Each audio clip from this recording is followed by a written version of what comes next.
आज हम मौजूद हैं राजघाट पर, जहां पर सिविल डिफेंस के लिए यहाँ पर कुछ वॉलंटियर्स सिविल डिफेंस के लिए यहाँ पर अनिश्चित अनशन कर रहे हैं। आइए जानते हैं कि पूरा मामला क्या है और ये किस चीज़ की मांग कर रहे हैं।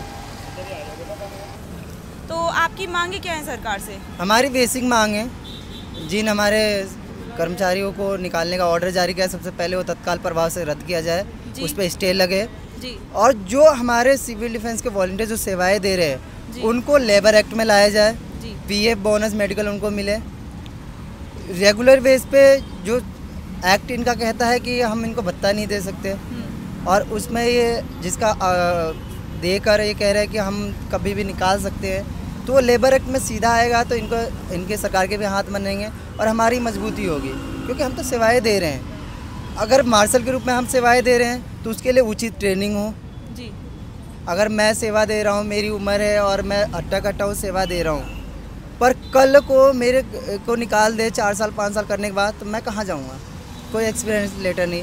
और जो भी सिविल डिफेंस में लोग लगे हुए नौजवान साथी है, 21 साल की उम्र में लग गए, 4 साल काम किया, निकाल दिया जी आपने अपने हाथ मजबूत कर रखे, निकाल दिया आपने, वो कहाँ जाएगा? ना नौकरी की तैयारी कर सकता। 25 साल एक सरकारी नौकरी की एज होती है, 25 साल की उम्र निकल गई तो कहाँ जाए? कौन सा एक्सपीरियंस लेगा?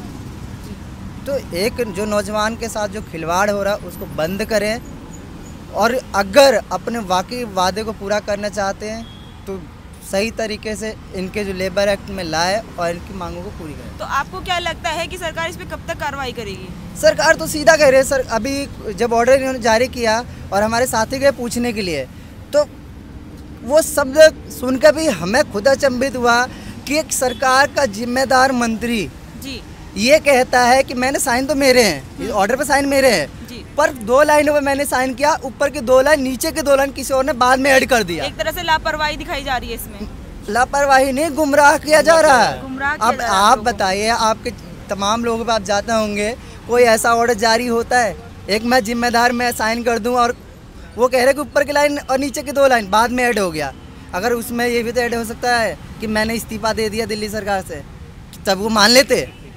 और एक जिम्मेदार मंत्री जो 2nd दर्जे के मंत्री, वो ये ऐसा शब्द कह रहे हैं, तो कहीं ना कहीं शर्मसार करने वाली, उनकी बात ही शर्मसार करने वाली है दिल्ली के लिए। आपको क्या लगता है आचार संहिता लगने से आपको कई समस्याओं का सामना भी करना पड़ेगा इस अनशन में?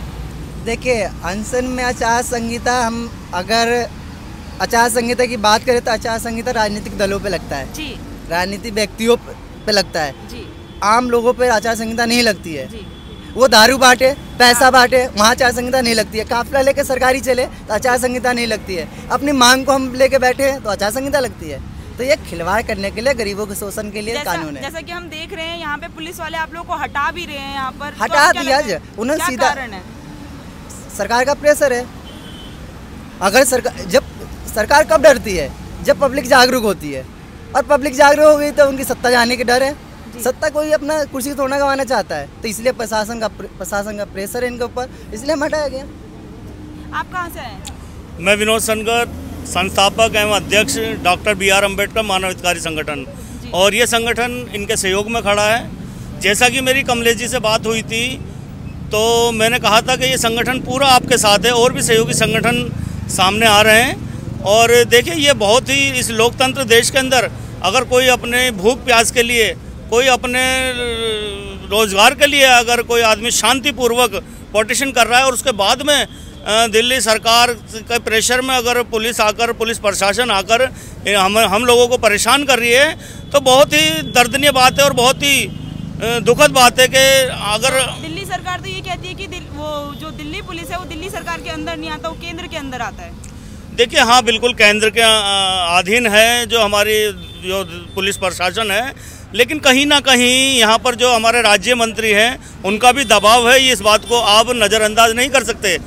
और देखिए, जब DCD के जो हमारे सिविल डिफेंस के जो जवान हैं, जब इन लोगों ने अपना कर्तव्य निभाते हुए अपनी जानें दी, तब कहाँ थे ये लोग?